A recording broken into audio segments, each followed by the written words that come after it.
That is by Dr. Vamshi. Are you ready? Vamshi, are you there? Yeah, just unmute, I think. We are unable to hear. Unmute. The clinical assessment of tricuspid valve disease. Sir, am I audible? Yeah. Okay. One request, Vamshi, don't take more than 25 minutes. Sure, sir. Because everybody is taking like 35, 40 minutes. Because otherwise it's delayed. Just stick to at least 20, 25 minutes. Sure, sir. My dear teachers, colleagues, and all my friends, good morning. Today, I'm Dr. Vamshi Krishna. I'll be discussing a few points on clinical assessment of tricuspid valve disease, including TS and TR. So, tricuspid valve was famously called as the forgotten valve, and in 1967, Nina Braunwald advised a conservative approach to TR, as it was thought appropriate correction of the left-sided valve disease would probably result in the decrease or even abolition of the functional TR.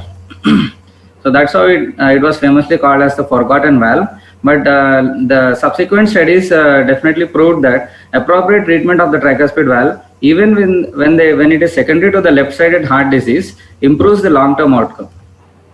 So today's topic will be discussed under the following headings: anatomy of the tricuspid valve, pathology, pathophysiology of the common disorders which can cause either TS or TR, and TS-TR will be separately headed in the natural history, hemodynamics, and clinical features. So coming to normal anatomy, the tricuspid valve has a similar complex 5-component anatomy of the mitral valve. So it contains annulus, which is a fibrofatty layer tissue, and 3 leaflets which are asymmetrical, anterior septal being the larger ones and posterior being smaller and lesser functionally significant leaflet.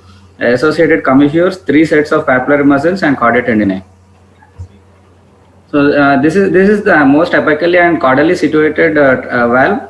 So it is the largest of all the 4 valves, with the orifice size of 7 centimeters square, circumference of 10 to 12.5 centimeters, maximum diameter not exceeding 35 mm, peak velocities and gradients not exceeding 1 meter per second, and 2 mmHg.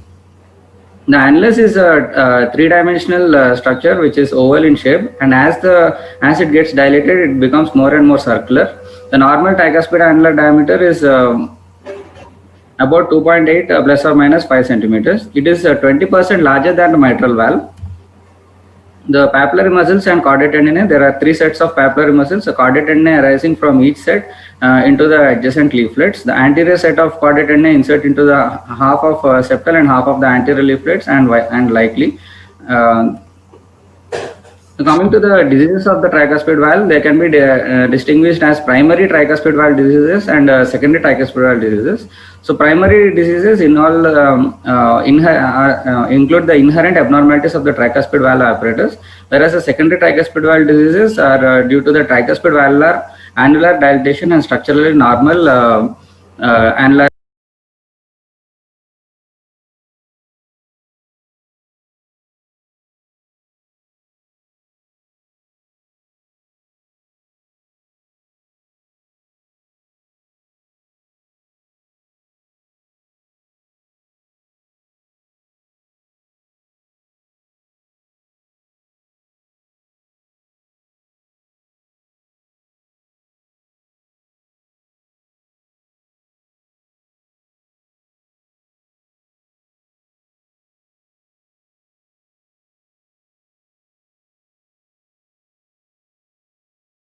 Coming to the secondary causes or functional tricuspid valve disease, it accounts for 3/4 of all the disorders.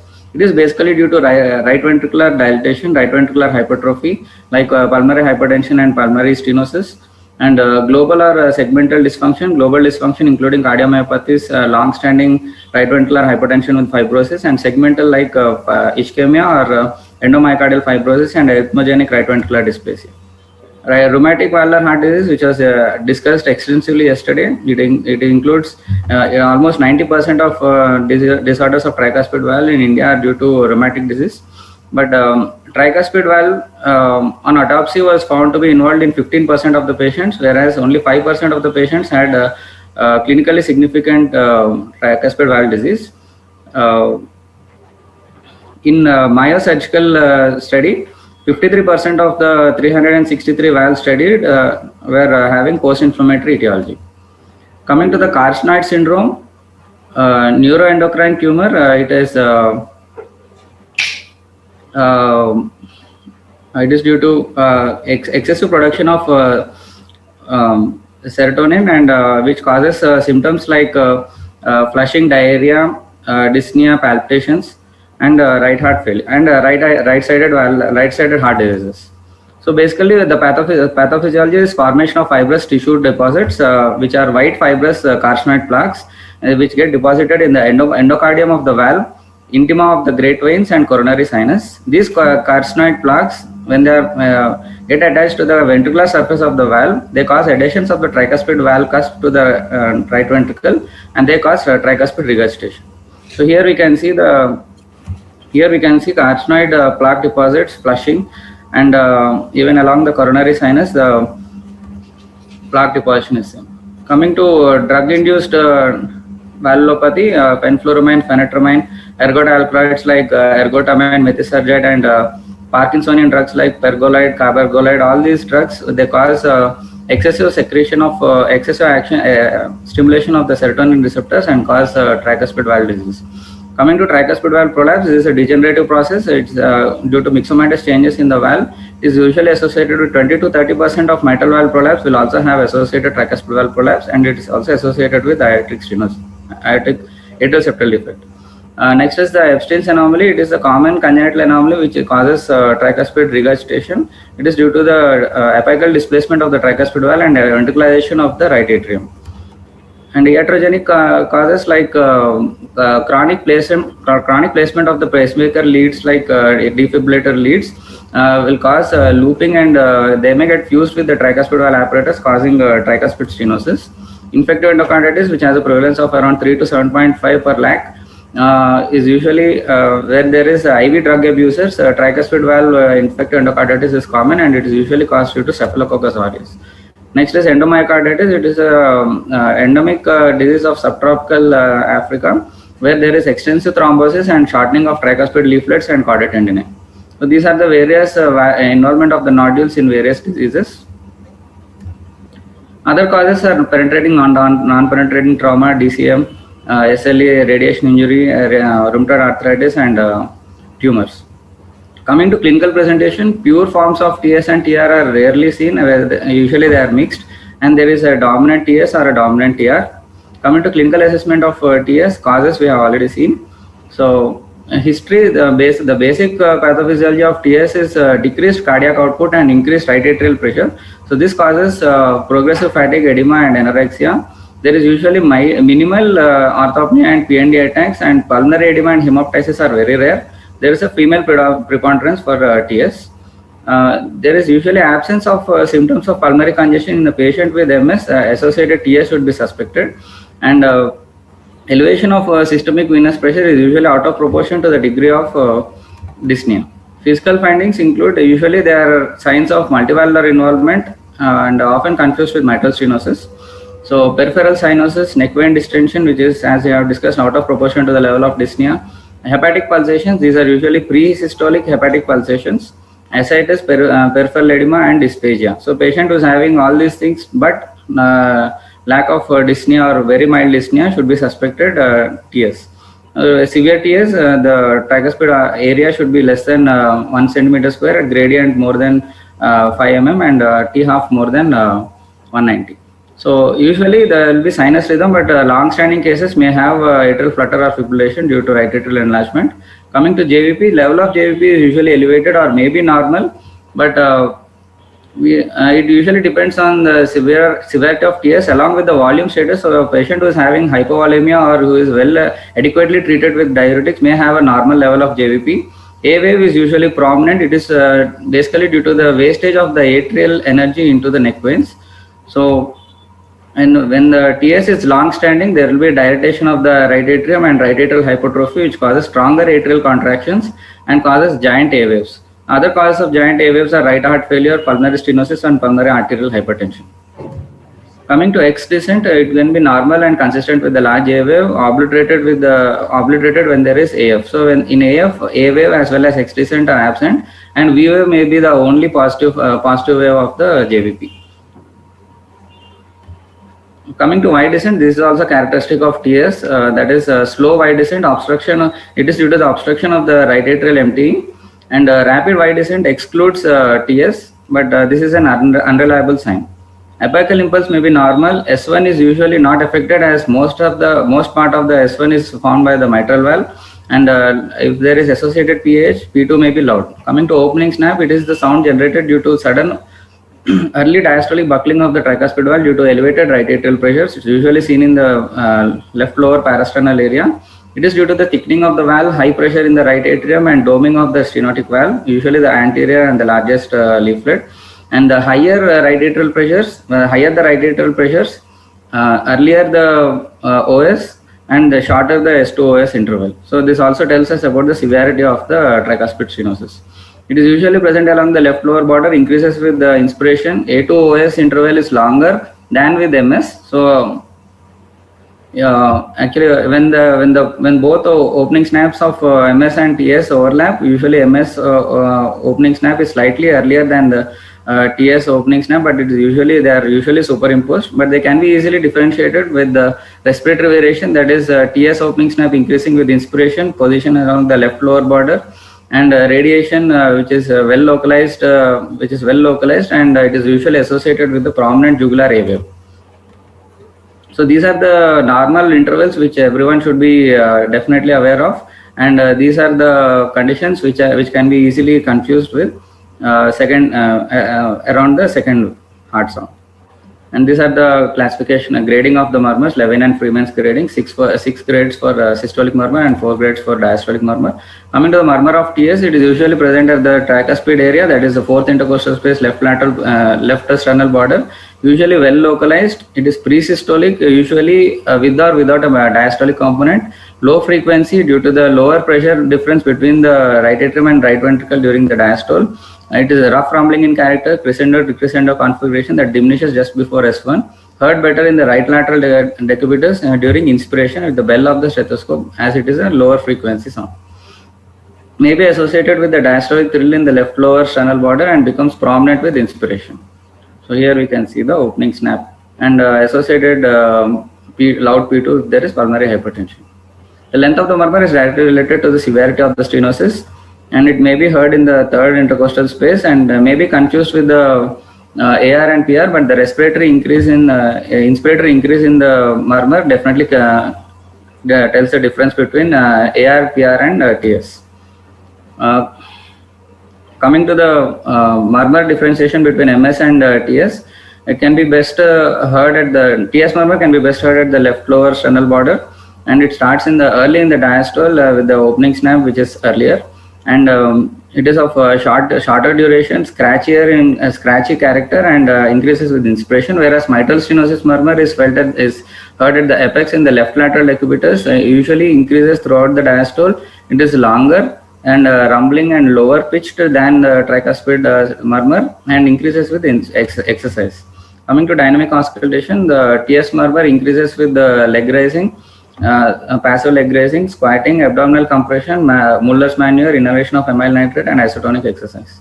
Hemodynamics, continuous pressure tracings, simultaneous pressure tracings of RA and RV show clear gradient across the diastolic phase between the right atrium and the right ventricle, and the associated mid-diastolic murmur. So during inspiration, we can see that during inspiration, the negative intrathoracic pressure is transmitted into the RV, which causes a decrease in the RV pressure. But whereas the RA pressure is maintained in spite of increased flow into the RA due to the restricted flow across the tricuspid valve, which is stenosed. So this causes increased gradient across the RA and RV during inspiration, which increases the murmur, intensity of murmur. And again, this is also during exercise. Here we can see there is augmented atrial response during exercise, and dip in the early diastolic phase of the RV, which again increases the gradient of the tricuspid stenosis, causing increase in the gradient of the murmur. So clinically significant or hemodynamically significant tricuspid stenosis occurs when the area is less than 1.3 centimeters square. So coming to the clinical assessment of tricuspid regurgitation. So again, we have seen 1/4 of all the causes are organic, whereas most of them, that is 3/4 of them, are functional in nature, like atrial fibrillation, left ventricular dysfunction, left-sided valvular diseases, pulmonary hypertension, and right ventricular. So all these cause right atrial volume and pressure overload, which again cause pulmonary hypertension, which causes right ventricular dysfunction, right ventricular dysfunction and dilatation, which causes tethering of the tricuspid valve leaflet and dilatation of the tricuspid valve, and again causes tricuspid regurgitation, forming a loop which is progressive. So these are the various mechanisms of tricuspid regurgitation, where we are comparing the tricuspid valve area, leaflet area, annular circumference, and leaflet insertion. And this is the same Carpentier classification for mitral valve, which is also applicable for tricuspid valve. Type 1 being a normal leaflet motion, increased type 2 is increased leaflet motion, type 3A restricted leaflet motion, and type 3B also restricted leaflet motion only. This is only in systole and diastole. Causes of acute TR, infective endocarditis, blunt trauma, surgical, and pacemaker lead implantation, and balloon dilatation of the tricuspid valve. So coming to the impact of tricuspid stenosis, tricuspid regurgitation on long-term survival, Nath and Foster did a study in 5,200 patients, which showed mortality at 1 year. And that is 1 year survival was 91% without TR, 90% with mild TR, 70%.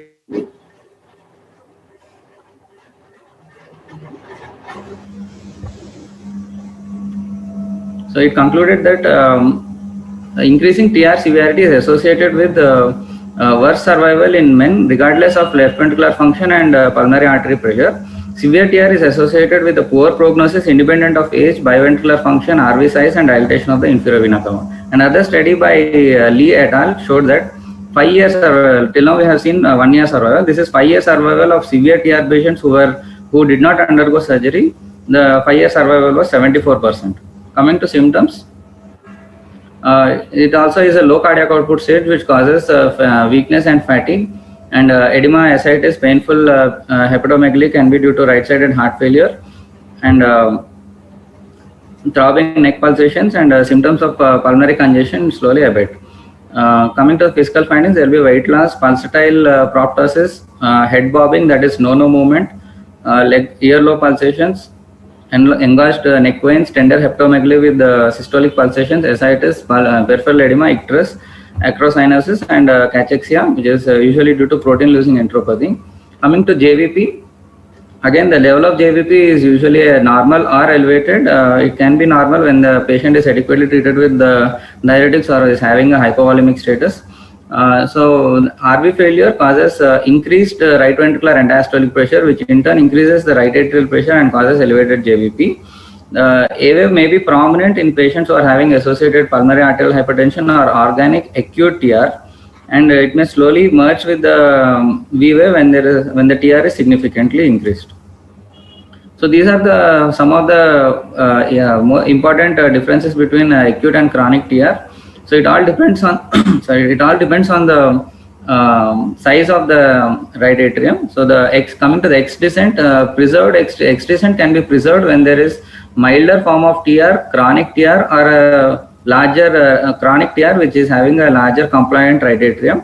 Obliterated X descent is seen in severe TR or acute TR, which is having a smaller non-compliant right atrium. It is also obliterated in atrial fibrillation. C wave, coming to the V wave is the most prominent wave in severe TR or acute TR with a smaller right atrium.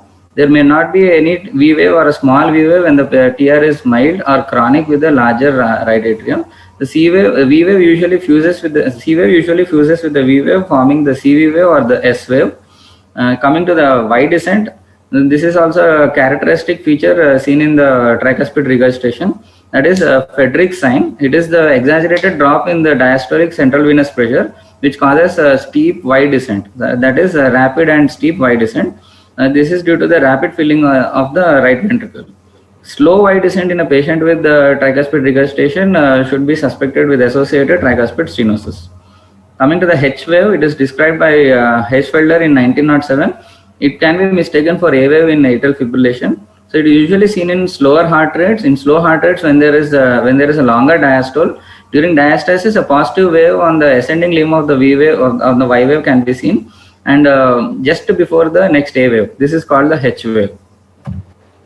So JVP, summarizing the JVP, attenuation and obliteration of the X descent, dominant CV wave is also called as Lankesi sign or venous corrigan in the neck, and steep wide descent, Frederick sign, inspiratory swelling of the venous pulse, which is called the variant of Carvalho sign, and pistol shot sounds over the jugular veins can also be heard. So here we can see the severity, how the mild AS, mild TR presents and severe TR presents. In the severe TR, we can see there is fusion of the C wave and V wave, which forms the CV wave. Whereas in milder form, the C wave is also seen, but the X descent is obliterated in the mild form as well. And we can see the steepness of the Y descent has increased with the severity. Apical impulse may be hyperkinetic. RV impulse, the RV volume overload may cause systolic retraction. And in severe right ventricular enlargement, the point of maximal impulse is at the parasternal area and hence cannot be localized. So it forms a diffuse apical impulse. The right ventricular S3, it is usually seen in severe TR and right ventricular failure. Left parasternal lift may be seen. And presystolic impulse at the left parasternal area is seen in acute severe TR. It is a palpable A wave. And loud P2 may be seen in associated PAH, and severe TR is also associated with reversed splitting of S2. It is because of the premature closure of the pulmonary valve, which causes earlier P2 wave, earlier P2. The difference between LVS3 and RVS3. LVS3 is usually seen at the apex during expiration and left lateral position and increases with the isometric hand grip, whereas RVS3 is at the left lower sternal border, increases with the inspiration, the supine and passive leg raising, and there will be no change with the isometric hand grip, and usually there is associated elevated JVP. So this is Ames grading of parasternal impulse: visible, not palpable, visible, palpable, and obliterable, and not obliterable. So coming to RVS4, the prerequisites for RVS4 are a healthy right atrium, non-stenotic tricuspid valve, non-compliant and non-dilated right ventricle, and a sinus rhythm. So if all these things are present, RVS4 is also heard. And it is the hemodynamic correlate of RVS4 is end-diastolic, RV end-diastolic pressure is more than 12 mm Hg. It is usually seen in severe acute TR and more widely heard along the left lower sternal border and even in the jugular notch. It is better heard during inspiration, leg raising, and supine position. LVS4 is more localized in the apex. A murmur of TR, it is a holosystolic high-pitched blowing, which is along the left lower sternal border, heard better with the diaphragm of the stethoscope, as it is a higher pitched sound, better heard in inspiration during and supine position during inspiration or passive leg raising. It is usually always less than grade 3 murmur because associated thrill in such a murmur, VSD should be suspected and ruled out. Floor diastolic murmur following S3 may be heard, but it does not increase with the inspiration. The murmur of tricuspid regurgitation, expiration and inspiration, we can see the increase in the murmur during inspiration. So tricuspid regurgitation without PAH and with PAH, that is organic and inorganic, organic and functional TR. So in organic TR, that is TR without PAH, the murmur is usually low intensity and usually present in the initial part of the systole, and S3 may be heard. But whereas if the TR is due to, there is a functional TR due to associated PAH, then due to the increase in the right ventricular pressure, there will be the murmur is high pitched, pansystolic, loudest at the fourth intercostal space parasternal area. Loud P2 is associated and S3, and severe TR is also associated with the mid-diastolic rumble in the following S3. It is due to the functional TS. So next is the prominent murmur at the apex. Rheumatic TR. In the rheumatic TR, where there is grossly dilated RA and RV, the murmur may be heard at the apex, and in Epstein's anomaly, due to the apical displacement of the tricuspid valve, the murmur may be present at the apex, audible at the apex. Tricuspid valve prolapse is associated with non-ejection clicks and with the late systolic murmur at the left lower sternal border. With inspiration, clicks occur late and murmur intensity increases and becomes shorter in duration. Coming to dynamic auscultation in TR, inspiratory augmentation of pansystolic murmur is called the Rivero-Carvalho sign, and it was described in 1946. Exceptions for this are when there is a mild TR, or when it is already very loud murmur, or where there is severe TR with the right ventricular failure, associated AST, or atrial fibrillation. And the murmur can be augmented with leg raising, squatting, abdominal compression, which is also called as augmented Carvalho sign, Muller's maneuver, and after long cycles of AF and PVCs. This is the Vickers diagram which everyone should be perfect with for any hemodynamic assessment. And this is simultaneous tracings of RV and RA in tricuspid regurgitation. So the RA tracings almost resemble the RV tracing. This is also called as ventricularization of atrial pressure tracing.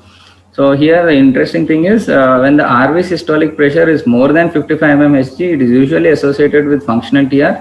But when the RVSP is less than 40 mm, it is usually organic TR. In organic TR or low pressure TR, the equalization of pressure occurs in the late systole, which causes a short murmur. Whereas a functional TR or high pressure TR, there is a continuous gradient present between the right atrium and the right ventricle, which causes which is usually a high pressure gradient, and it causes a high frequency and holosystolic murmur, and it is associated with features of pulmonary arterial hypertension. So this we already discussed. So if the RVSP is more than or equal to 120 and approaching systemic pressure, Eisenmenger physiology also should be suspected. The key takeaway points are mild TR is seen in up to 60%, and moderate TR is also seen in up to 15% of healthy individuals. Mild or worse TR in a valve with thin leaflets, normal coaptation, and normal appearing supporting structures such as physiological or functional TR. Pulmonary artery pressure of more than 55 mm is required to produce dilatation of the normal tricuspid valve, to cause a functional or physiologic TR. And intrinsic disorders of tricuspid valve apparatus, that is organic TR, is seen when the pulmonary PASP is less than 40 mm Hg, which is due to primary tricuspid valve disease. Approximately 30% of patients with mitral valve prolapse also have redundancy and prolapse of the tricuspid valve leading to TR. So, coming to a few MCQs, which of the following is suggestive of tricuspid stenosis? A wave in JVP is absent in which of the conditions?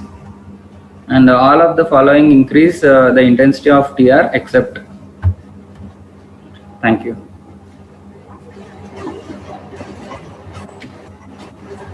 Thank you, Vamshi. Nicely covered. And I think within 30 minutes you have finished. Congratulations. Everybody is taking 35-40 minutes. Because topics are big. Because the intention of everyone to cover everything very nicely, because this is a educational program for postgraduates. But you have covered everything. Congratulations. We will move on to the next topic. I think Dr. Pragati